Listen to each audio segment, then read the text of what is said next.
Hello दोस्तों। आज सुबह जब मैंने अखबार पढ़ा तो उसमें एक अजीब समाचार देखने को मिला। उसमें लिखा है कि चीन ने एक आर्टिफिशियल सूरज बनाया है। ये चीन का आर्टिफिशियल सूरज विज्ञान का चमत्कार है या दुनिया के लिए चेतावनी?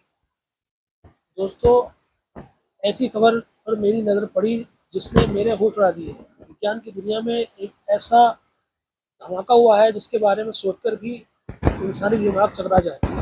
चीन ने अपना खुद का असली जैसा दिखने वाला, काम करने वाला नकली सूरज, आर्टिफिशियल सन बना लिया है।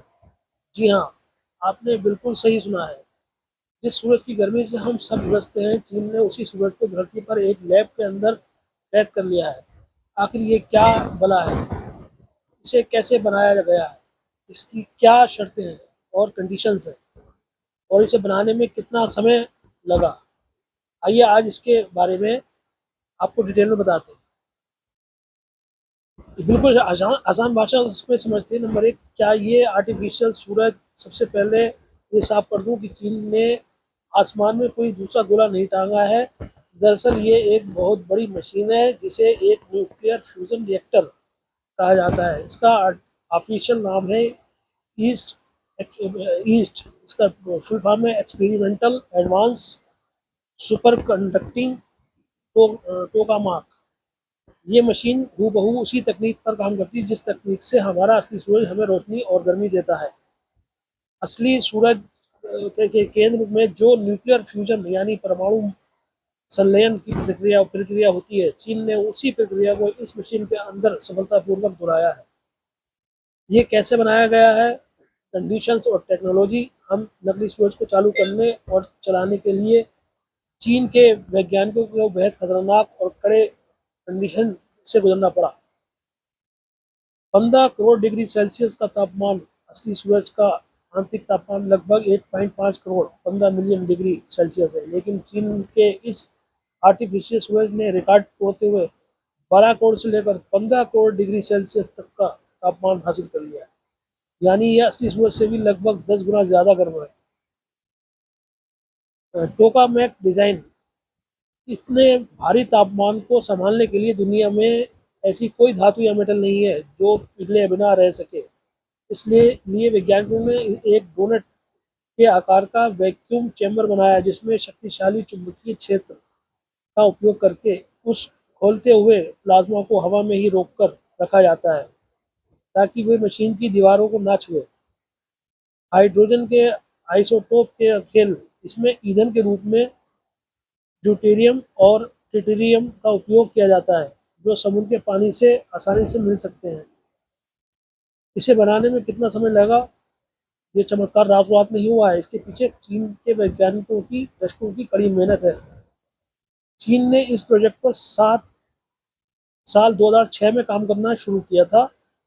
पहले बड़ा रिकॉर्ड सालों की मेहनत के बाद साल 2021 में इस रिएक्टर ने 12 करोड़ डिग्री सेल्सियस तापमान को 101 सेकंड तक और 16 करोड़ डिग्री सेल्सियस तापमान को 20 सेकंड तक बनाए रखने का विश्व रिकॉर्ड बनाया। लगातार सुधार।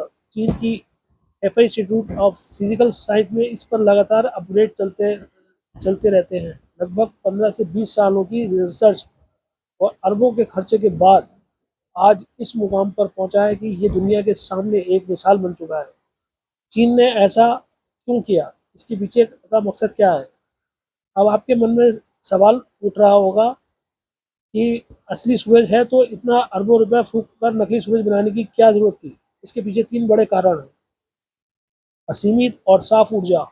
आज पूरी दुनिया कोयला, पेट्रोल और डीजल को जलाकर बिजली बना रही है जिससे प्रदूषण फैल रहा है और ग्लोबल वार्मिंग बढ़ रही है। यह आर्टिफिशियल सूरज बिना किसी प्रदूषण और बिना किसी खतरनाक रेडियो एक्टिव कचरे के असीमित बिजली पैदा कर सकता है। इसके लिए जो ईंधन चाहिए वो पानी से मिलता है, यानी आने वाले भविष्य में बिजली इतनी सस्ती हो सकती है जिसका हम कल्पना भी नहीं कर सकते। दुनिया में जब सारे प्राकृतिक संसाधन खत्म हो जाएंगे तब ये तकनीक इंसानी सभ्यता को जिंदा रखेगी। इससे दुनिया को कोई खतरा है? कई लोग सोशल मीडिया पर डर रहे हैं कि अगर ये ब्लास्ट हो गया तो क्या होगा। वैज्ञानिकों का कहना है कि ये न्यूक्लियर फ्यूजन जैसे परमाणु बम या पुराने पावर प्लांट नहीं है। न्यूक्लियर फ्यूजन में अगर कोई गड़बड़ी होती है तो ये मशीन खुद ब खुद ठंडी होकर बंद हो जाती है, यानी इससे परमाणु बम जैसा घटना या तबाही मचने का खतरा ना के बराबर है। दोस्तों, चीन का ये कदम वाकई विज्ञान की दुनिया में एक बहुत बड़ी क्रांति है। जहां हम सब आज भी छोटी मोटी तकनीकों में उलझे हैं, वहीं चीन ने सीधे सूरज को ही चुनौती दे डाली।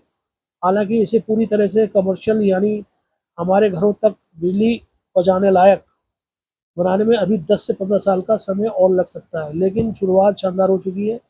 आप लोगों को क्या लगता है, क्या इंसान को इस तरह प्रकृति के नियमों के साथ खेलना सही है?